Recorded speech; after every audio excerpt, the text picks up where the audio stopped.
Hi everyone, and welcome back to another video in the Engaging with Art series. So today's topic is taste, and this is something that I've mentioned in previous videos, but come to think of it, there's a lot there, and I thought maybe it could actually serve as its own video, and that's what brings me here today. Now the first thing we need to do is some defining, and I want to share my understanding of taste when it comes to art. And the way I view it is it's sort of our attraction or repulsion to or from particular art. Now, taste is certainly based on some subjective criteria when it comes to what we personally find appealing. As we've all heard the saying, beauty is in the eye of the beholder. So the affinity we can have or the repulsion we can have towards or from certain work, it can be art of a specific medium. For example, maybe you're less inclined towards film, but you really love books, or, take your pick, of course. Maybe within a medium, it's more specific.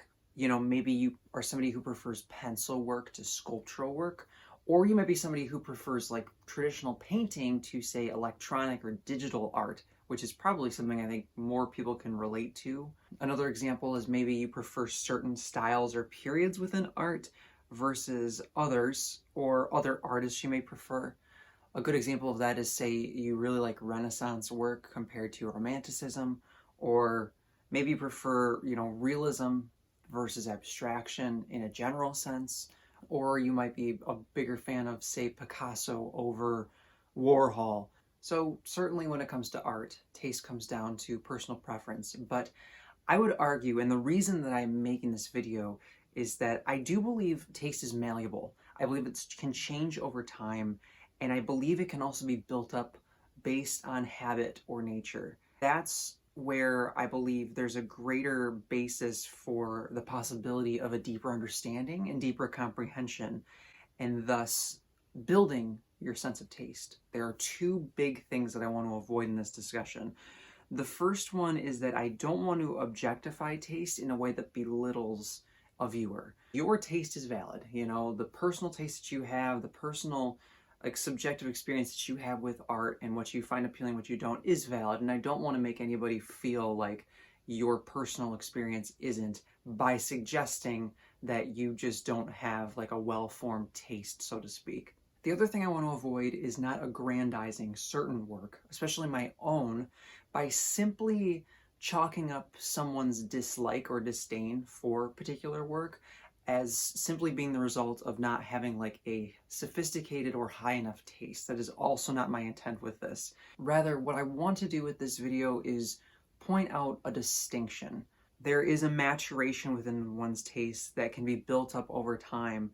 And I have three different little categories that I want to focus on. It's exposure, study, and ongoing engagement. And I believe that through these three sort of avenues, this sort of progression system, that one can build up a sense of taste, sense of like maturation when it comes to taste.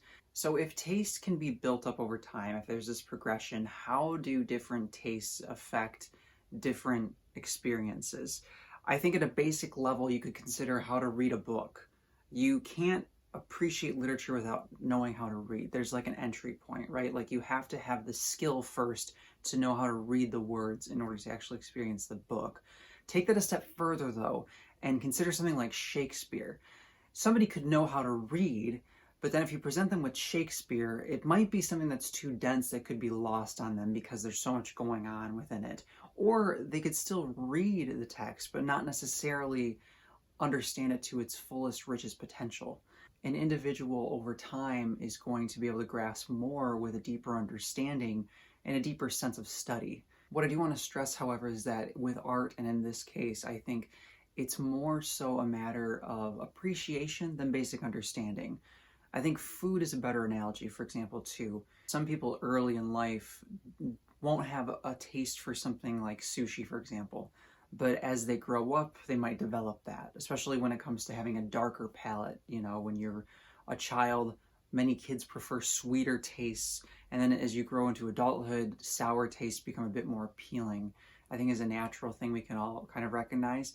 I think that's something to keep in mind. So in saying that, the reality is that yes, subjectively, you may never grow a taste for certain art. You may still always find certain media unappealing. You may always find, specific artists or creators just not to your liking, and that's okay.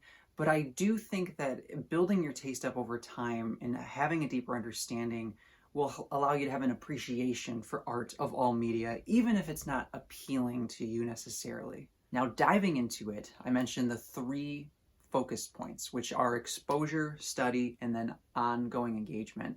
And so we start with the exposure. What do I mean by that? What is the idea of exposure? For me, I think it's a matter of an ongoing effort to place yourself before art and place yourself in those opportunities to experience art. I think it's important too that when you're doing that, you're actively seeking the art with a sense of openness. And how does that look like? How does that, take form? I think deliberately going to art museums, which art museums are a wonderful thing because there's going to usually be a very wide, broad variety of very well curated art. Exhibitions are great too, but obviously exhibitions can be more specific or just one artist. Thanks for the internet, you can search for art of any kind. And maybe it's just a matter of every day trying to find new painting to look at, trying to find a new painting you go into Google to pull up, that you can just kind of spend time with. Maybe even if you're feeling bold enough, I think welcoming art into your home is a huge step as well, because there is nothing like actually experiencing the work firsthand.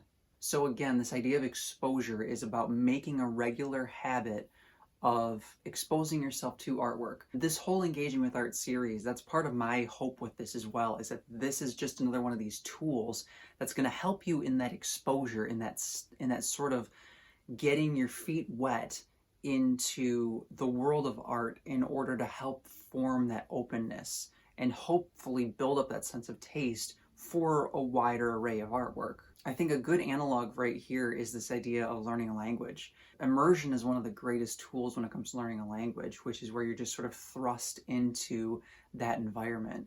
And so I think to a degree, the same could be said with art when you're trying to develop that sense of taste, where if you're exposing yourself to it, you're getting in that world of the work and the process. I think that's a great first step. Now, to take that analogy a little farther, just like with a language, the next step does come to study. The immersion is great, the exposure is the important first step, but I think study is sort of like building the muscles that you need in order to have a greater understanding of art in general. And that's, I think, the next major step. I consider study like the strength training of art. You're training your mind and your sense of taste by learning and discovering the ins and outs of art itself. A good place to start when it comes to study, of course, is the fundamentals, having a grasp of the very basics. Some of the things that I've even been discussing in these videos, like I mentioned with the drawing video, where it's like you want to look at the tools that the artist is using and understand how those tools work. And those first steps are already going to help start to broaden your understanding and thus inform your taste. Taking time to read through and discover art history is incredibly valuable. Certain time periods, certain styles, looking at the history of a specific medium, like how did film come to be? How did photography come to be? I think if nothing else that you take away from this video, trying to just peek back into art history, I think is one of the ways that taste really does grow for an individual, because it offers you an insight into sort of the world of a medium, and it offers a window into the full totality of everything created within that medium. I think that's just so valuable. I think that's a great way to really get yourself to have a deeper sense of taste, because it's going to give you a much greater understanding. When it comes to study, I also would really encourage you to consider even just a particular artist. Pick up an artist's biography and sit and learn about the life of this artist. What informed their making? When did they start making? What was that impetus? I think these things as well are going to help you understand the body of work you're seeing before you.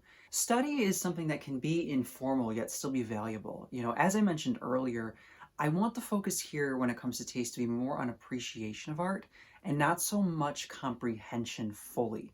I think comprehension can be a fruit of that sense of appreciation, but I don't think it necessarily has to be the ends in this case. I want to sort of lower the stakes a bit when it comes to taste because I don't want to make it sound like taste is strictly something that's a maturation process. Subjectivity is a huge factor here. I don't want to hide that. And so I want to make it very clear that there's just simply a distinction. The appreciation aspect is what we're really focused on here today. After the idea of exposing ourselves more to art, as the first step, and then the second step being an ongoing study of the work and continuing to try and grow our knowledge base in order to help mature our sense of taste, I think the third step is that ongoing commitment, that ongoing engagement with art. Actively making it a regular part of your life is what's going to help grow that sense of taste within you. Again, I think one of the best tools for ongoing engagement with art is invite art into your home. It can be as simple as purchasing prints of an artwork that you really like as well, which are much, much more cost effective. Taking the plunge to actually invest in an original piece of artwork is quite an experience that I hope all of you watching are able to do one day at some point.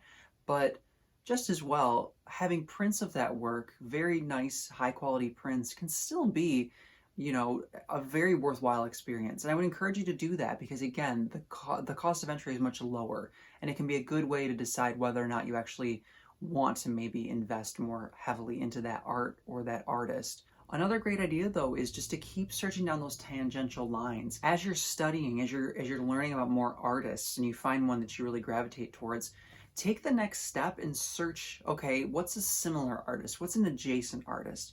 This is where the internet becomes incredibly valuable to us because it's so easy to search for related artists or related artwork, or related styles and periods even. Make it your goal to find the niche.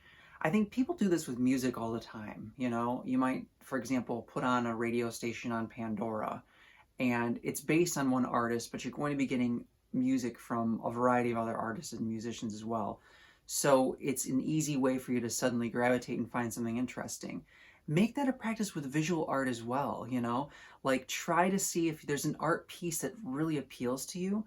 Try to see if you can find artwork that's similar and then go down those rabbit holes, right? Like make it your goal to then go down that rabbit hole, maybe check out that artist's biography. These are tools that are going to keep you busy and keep you continuing to make art a regular part of your life. If we want to have a greater sense of taste, if we want to continue to build and grow, I think that's only going to happen if we make that ongoing engagement. To recap, it's the idea of exposing ourselves to artwork at the outset and just taking that leap to just put it in our faces and put ourselves in the way of art.